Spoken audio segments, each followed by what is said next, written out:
दिल्ली में ड्रग तस्करी मामले में गिरफ्तार आरोपी का कांग्रेस कनेक्शन सामने आया है। ऐसे में बीजेपी को हरियाणा विधानसभा चुनाव के बीच बैठे बिठाए बड़ा मुद्दा हाथ लग गया है। 5600 करोड़ की कोकीन के मामले में आरोपी तुषार गोयल को दिल्ली पुलिस ने गिरफ्तार कर लिया। ड्रग्स सिंडिकेट का मास्टरमाइंड तुषार गोयल से पूछताछ में पता चला कि वो दिल्ली यूथ कांग्रेस में आरटीआई सेल का चेयरमैन रह चुका है। बस इसके बाद बीजेपी आक्रामक हो गई। हमारे पास वो इंडियन यूथ कांग्रेस के में मुख्य आरोपी तुषार गोयल का अपॉइंटमेंट लेटर है। ये 24 मार्च 2022 और महत्वपूर्ण बात यह है कि इस अपॉइंटमेंट लेटर में राहुल गांधी जी और सोनिया गांधी जी का भी जिक्र है। अब हमारा सीधे उनसे सवाल है, अगर ये आरटीआई सेल का चीफ था तो आज देश की हर जनता का ये राइट टू इंफॉर्मेशन है कि कांग्रेस पार्टी के साथ इस मुख्य आरोपी जो इतने बड़े, शायद देश में सबसे बड़े ड्रग कंसाइनमेंट को पकड़े जाने का मुख्य आरोपी है, उसके साथ क्या संबंध है। बीजेपी ने वो चिट्ठी भी जारी कर दी जिसमें मुख्य आरोपी तुषार गोयल उर्फ डिक्की गोयल को दिल्ली यूथ कांग्रेस का पदाधिकारी बनाए जाने की घोषणा की गई थी। तुषार के कई कांग्रेसी दिग्गज नेताओं के साथ तस्वीर भी सोशल मीडिया पर शेयर की जाने लगी। कांग्रेस घिरी तो उसने भी बचाव में दलीलें गढ़नी शुरू कर दी। तुषार गोयल के कांग्रेस कनेक्शन को हरियाणा चुनाव की वजह से तूल दिया जा रहा है। जो मुख्य आरोपी है, जो किंगपिन है, जिसका नाम तुषार गोयल है, जिसका डिक्की गोयल के नाम से सोशल मीडिया अकाउंट है, वो इंडियन यूथ कांग्रेस के आरटीआई सेल का चीफ है। बीजेपी के प्रवक्ता सुधांशु त्रिवेदी ने प्रेस वार्ता में सीधे सीधे सांसद राहुल गांधी पर अटैक किया। बीजेपी के राज्यसभा सांसद ने राहुल गांधी पर चुटकी लेते हुए कहा कि अब लगता है कि मोहब्बत की दुकान में नफरत के सामान तो मिल ही रहे थे, अब नशे का सामान भी मिलने लगा है। बहुत गंभीर बात है। यानी अब यह बात साफ हो रही है कि राहुल गांधी की मोहब्बत की दुकान में अभी तक नफरत के सामान तो दिख रहे थे, अब नशे का सामान भी मिलने लगा है। दिल्ली में ड्रग्स की सबसे बड़ी खेप पर सबसे बड़ा घमासान शुरू हो गया है। ऐसे में दिल्ली पुलिस की जांच के साथ साथ अब लोगों की निगाहें सियासी घमासान पर भी टिक गई हैं। चुनाव प्रचार के आखिरी दिन आज सभी राजनीतिक पार्टियों ने अपनी पूरी ताकत झोंक दी। शाम 6 बजे ही चुनाव प्रचार थम गए। सभी राजनीतिक पार्टियां अपनी अपनी रणनीतियों से मतदाताओं को लुभाते हुए नजर आए। हरियाणा में विधानसभा चुनाव को लेकर आज शाम को प्रचार का दौर थम जाएगा। उससे पहले सभी पार्टियों के नेताओं और उम्मीदवारों ने अपनी जीत सुनिश्चित करने के लिए पूरी ताकत झोंक दी। हरियाणा में चुनाव की तारीखों का ऐलान होने के बाद से ही प्रत्याशियों ने सुबह से लेकर रात तक अपने इलाके में वोटरों को लुभाने के लिए डटे रहे और अधिक से अधिक मतदाताओं तक पहुंचने का प्रयास किया। हरियाणा में चुनाव प्रचार के आखिरी दिन आज कांग्रेस नेता राहुल गांधी ने नूंह में रैली की। नूंह हिंसा के आरोपी और फिरोजपुर झिरका सीट से कांग्रेस उम्मीदवार मामन खान के समर्थन में लोगों से वोटों की अपील की। इसके बाद राहुल गांधी ने महेंद्रगढ़ में जनसभा को संबोधित किया। हरियाणा के कुरुक्षेत्र में यूपी के सीएम योगी आदित्यनाथ ने जनसभा को संबोधित करते हुए कांग्रेस पर जमकर निशाना साधा और हरियाणा में डबल इंजन सरकार के नेतृत्व में 10 वर्षों में पूरे हुए कार्य और विकास को जनता को बताया। हरियाणा विधानसभा की सभी 90 सीटों पर 5 अक्टूबर को वोट डाले जाएंगे, जबकि नतीजों की घोषणा 8 अक्टूबर को होगी। इस दिन सभी पार्टियों के प्रत्याशियों की किस्मत का फैसला हो जाएगा। चुनाव प्रचार थमने के साथ ही सभी राजनीतिक पार्टियां और उम्मीदवारों की टीम जातीय ठेकेदारों को साधने में जुट गई है। इस बार कई ऐसी सीटें हैं जहां पे मुकाबला जो है नजदीकी है, इसलिए सभी पार्टियां शह और मात का खेल खेलती नजर आएंगी। इसके साथ ही रूठे हुए लोगों को मनाने की कवायद भी की जाएगी। ईरान के हमले के बाद अब इजराइल भी ताबड़तोड़ जवाबी कार्रवाई कर रहा है। अब इजराइल ने सीरिया में हिजबुल्लाह के अलग अलग ठिकानों पर निशाना साधा और नसरुल्लाह हसन के दामाद को भी मार गिराया।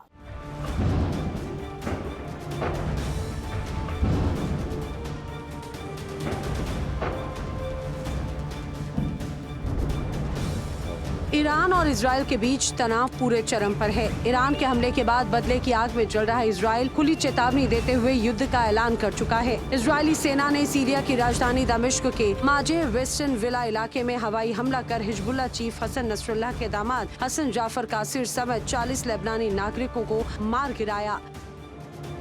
ईरान के हमले के बाद इजराइल ने साफ साफ चेतावनी दी थी कि हमला कब होगा और कहां होगा ये हम तय करेंगे। अब इजरायली सेना सीरिया और लेबनान में हमला कर रहे ईरान को बर्बाद करने की ठान चुका है। लेबनान की राजधानी बैरूत में स्ट्राइक कर करारा जवाब दिया है, जिसमें 40 से ज्यादा लोगों की मौत हो गई है। वहीं 85 लोग घायल बताए जा रहे हैं। दूसरी ओर इजराइल ने सीरिया की राजधानी दमिश्क में भी हमला कर ऐलान जंग की शुरुआत कर दी है। इजरायली सेना का दावा है कि उसने दक्षिणी लेबनान के बिंट जेबिल शहर में इमारत पर हमला कर 15 लोगों को मार गिराया। सेना ने दावा किया कि मारे गए लोग हिजबुल्ला के लड़ाके थे और जिस इमारत को सेना ने जमींदोज किया, ये लड़ाके हथियार रखने के लिए इस बिल्डिंग का इस्तेमाल किया करते थे। ईरान के इजराइल पर अटैक करने के बाद अमेरिका इजराइल का पूरा समर्थन कर रहा है, लेकिन राष्ट्रपति बाइडेन ने कहा है कि इजराइल को ईरान के परमाणु साइट पर हमला नहीं करना चाहिए। इजराइल पर ईरान के बाद हमले के बाद हालात तनावपूर्ण बन चुके हैं। मिडिल ईस्ट में उपजे इस संकट को देखते हुए G7 की आपात बैठक बुलाई गई। ये बैठक इटली की पीएम जॉर्जिया मेलोनी ने बुलाई थी। इसमें अमेरिका के राष्ट्रपति जो बाइडेन भी शामिल हुए। बाइडेन ने कहा कि वो ईरान के एटमी ठिकानों पर हमले के पक्ष में नहीं है। इजराइल की हमास से पहले ही जंग चल रही थी और अब हिजबुल्ला पर उसके अटैक अब इस पूरी लड़ाई को और भी ज्यादा गंभीर कर देते हैं। फिर ईरान ने इजराइल पर अटैक किया और इजराइल अब ताबड़तोड़ जब जवाब दे रहा है तो उससे पूरी दुनिया खौफ के साए में है। हरियाणा चुनाव में बीजेपी को तगड़ा झटका लग चुका है। चुनाव प्रचार थमने से कुछ घंटे पहले अशोक तंवर ने राहुल गांधी की रैली में पहुंचकर कांग्रेस का दामन थाम लिया। हरियाणा में आज चुनाव प्रचार का शोर थम गया। आखिरी दिन कांग्रेस और बीजेपी एक दूसरे पर चुनावी मंच से निशाना साधते नजर आए और तभी हवाओं ने कैसा रुख बदला कि अशोक तंवर कांग्रेसी हो गए। अशोक तंवर ने राहुल गांधी की जींद की रैली में पहुंचकर कांग्रेस का दामन थाम लिया। अशोक तंवर हरियाणा चुनाव के लिए बीजेपी के स्टार प्रचारकों की लिस्ट में शामिल थे। बीजेपी ने उन्हें कैंपेन कमेटी का सदस्य भी बनाया था। पूर्व सांसद अशोक तंवर राहुल गांधी की रैली में पहुंचने से पहले बीजेपी के उम्मीदवार के पक्ष में प्रचार भी कर रहे थे। अशोक तंवर ने कांग्रेस में शामिल होने से करीब 1 घंटे पहले अपने एक्स हैंडल से बीजेपी उम्मीदवार के समर्थन में हुई रैली की तस्वीरें पोस्ट की थी। मजे की बात यह है कि अशोक तंवर ने नलवा विधानसभा क्षेत्र से बीजेपी के उम्मीदवार रणधीर पनिहार के समर्थन में एक दिन पहले रैली की तस्वीरें पोस्ट करते हुए जीत का दावा किया था। इतना ही नहीं, उन्होंने दावा तो यह भी किया कि नायब सिंह सैनी के नेतृत्व में तीसरी बार बीजेपी की सरकार बनने जा रही है।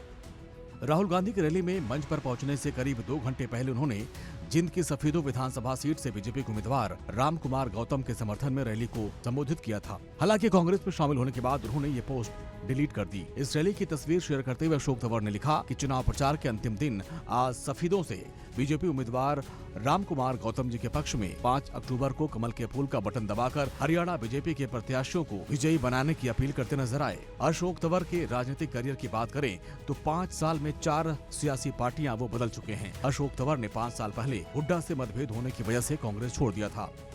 चुनाव में जब तक वोट न पड़ जाए हवा का रुख बदलने की संभावनाएं बनी रहती है। ये कहावत दरअसल वोटर के लिए कही जाती है, लेकिन नेताओं पर इस समय बिल्कुल फिट बैठती हुई साफ तौर पर दिखाई दी जा रही है। अशोक तंवर के पाला बदलने के बाद अब समीकरण बदल गए हैं। हिंदू धर्म में से एक शारदीय नवरात्र का शुभारंभ आज से हो चुका है और भक्तों के बीच में भारी उत्साह का माहौल है और देश भर में दुर्गा पूजा की धूम मची हुई है। इस साल शारदीय नवरात्रि की शुरुआत 3 अक्टूबर से शुरू हो गई। देवी दुर्गा के मंदिरों में सुबह से भक्तों की भीड़ उमड़ रही है। घरों के साथ ही मंदिरों में घट स्थापना कर पूजा अर्चना की जा रही है। नवरात्र में माता रानी के अलग अलग स्वरूपों की पूजा की जाती है। सभी मंदिरों में मां दुर्गा के शैलपुत्री स्वरूप की पूजा हुई। देवभूमि उत्तराखंड से लेकर माता वैष्णो देवी भी मां दुर्गा के रंग में रंगा नजर आया। शारदीय नवरात्रों के आगमन के साथ ही मां वैष्णो देवी के पवित्र दरबार को दुल्हन की तरह सजाया गया। मंदिरों में भारी संख्या में श्रद्धालुओं का तांता नजर आ रहा है। पवित्र नवरात्रों के दौरान हर दिन भक्तों का तांता माता के भवन में लगा रहता है और इस बार भक्तों का उत्साह पहले से कहीं अधिक दिखाई दे रहा है। दूर दूर से आए श्रद्धालु मां के दिव्य दर्शन पाकर अपने आप को धन्य महसूस कर रहे हैं। नवरात्र पर बीजेपी सांसद बांसुरी स्वराज ने दिल्ली के झंडेवालान मंदिर जाकर दर्शन और पूजा अर्चना की। दिल्ली समेत एनसीआर में नवरात्र पर अलग ही रौनक देखी जा रही है। बिहार, पश्चिम बंगाल, असम, ओडिशा और दिल्ली में बड़े पैमाने पर दुर्गा पूजा की धूम देखी जा रही है। कोलकाता में मां दुर्गा पूजा की धूम नवरात्रि के पहले दिन से शुरू हो जाती है। कोलकाता के दुर्गा पंडाल की अपनी अलग पहचान है, जिसके चलते दुनिया भर में मशहूर है। यहाँ की मां दुर्गा की मूर्ति लोगों को अपनी ओर आकर्षित करती है। पश्चिम बंगाल की राजधानी कोलकाता में दुर्गा पूजा के दौरान जाने का एक अलग ही मजा होता है। इस शहर में देश के हर कोने से लोग पहुँच रहे हैं। नवरात्र का पहला दिन मां शैलपुत्री को समर्पित होता है और इस दिन शैलपुत्री के विशेष पूजा अर्चना करने का विधान है और पुलिस विभाग ने भी सुरक्षा को लेकर कमर कस लिए हैं और मंदिरों और पंडालों में सुरक्षा के विशेष इंतजाम किए गए हैं। राजस्थान के उदयपुर में गोकुंदा गांव में अभी भी पैंथर का आतंक है। आदमखोर पैंथर ने पिछले 15 दिनों में 8 लोगों को मौत के घाट उतारा है। वहीं वन विभाग की टीम अभी भी आदमखोर पैंथर को नहीं पकड़ पाई है, जिसकी वजह से ग्रामीणों में एक डर का माहौल है और इसके साथ ही रोष का भी, गुस्से का माहौल है। राजस्थान का गोकुंदा इलाका इन दिनों पैंथर के आतंक के कारण सुर्खियों में।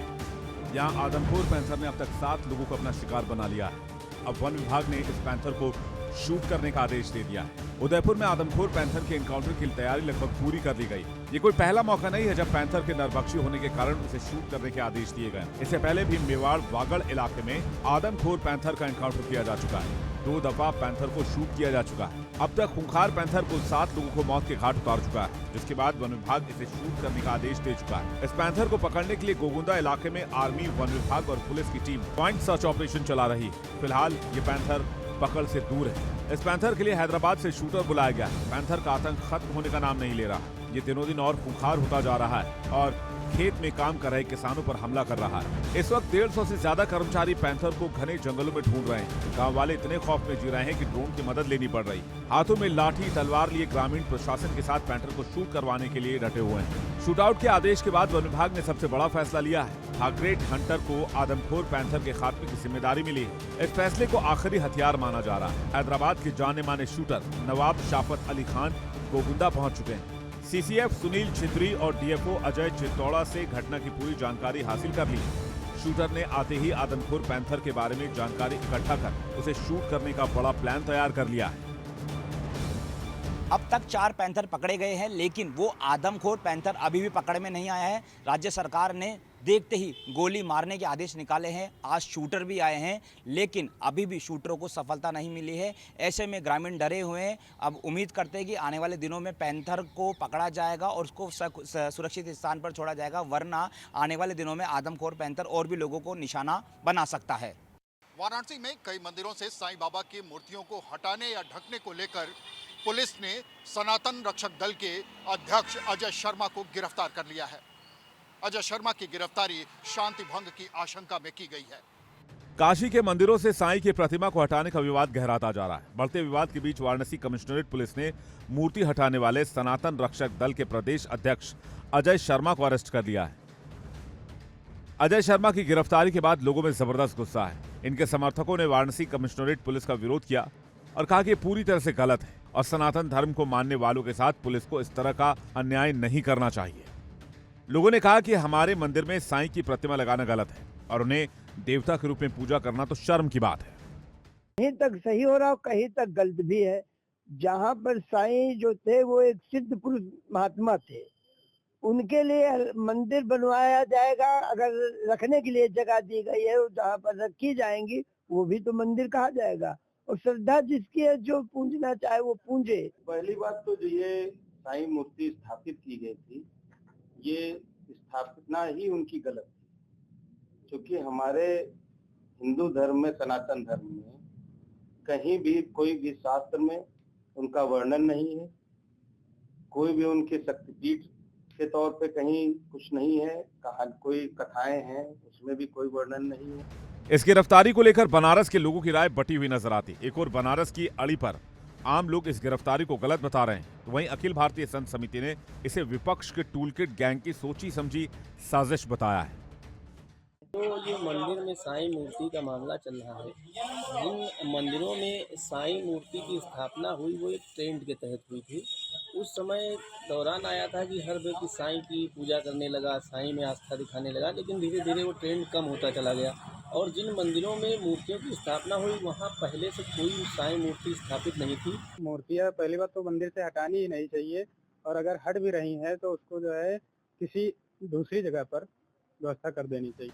अजय शर्मा पर कई धाराओं के तहत मुकदमा दर्ज किया गया है। अखिल भारतीय संत समिति के महामंत्री स्वामी जितेंद्रानंद ने इस विवाद पर कहा कि सनातन हिंदू धर्म में 127 संप्रदाय हैं। इन संप्रदायों में आपसी असहमति संभव है, लेकिन किसी को अपमानित करने का किसी के पास कोई अधिकार नहीं है।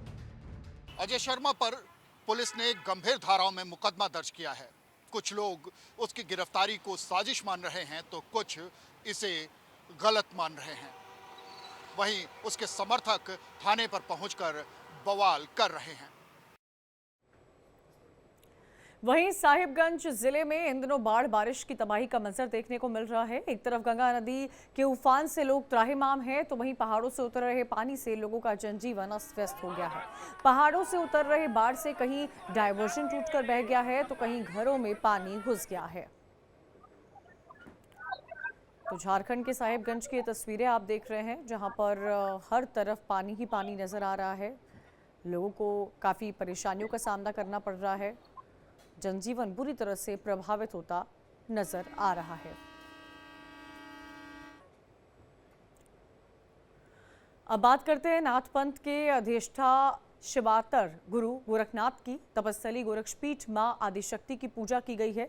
शारदीय नवरात्र की प्रतिपदा को गोरखनाथ मंदिर में गोरक्षपीठाधीश्वर योगी आदित्यनाथ ने शक्ति मंदिर में कलश स्थापना कर 10 दिवसीय विशेष अनुष्ठान का शुभारंभ किया है। गोरखपुर में नवरात्रि को लेकर भक्तिमय माहौल है। एक दिन पहले ही शहर भर के सभी प्रमुख देवी मंदिरों को सजाया गया है। सुबह से ही देवी के दर्शन के लिए भक्तों की भारी भीड़ देखने को मिल रही है।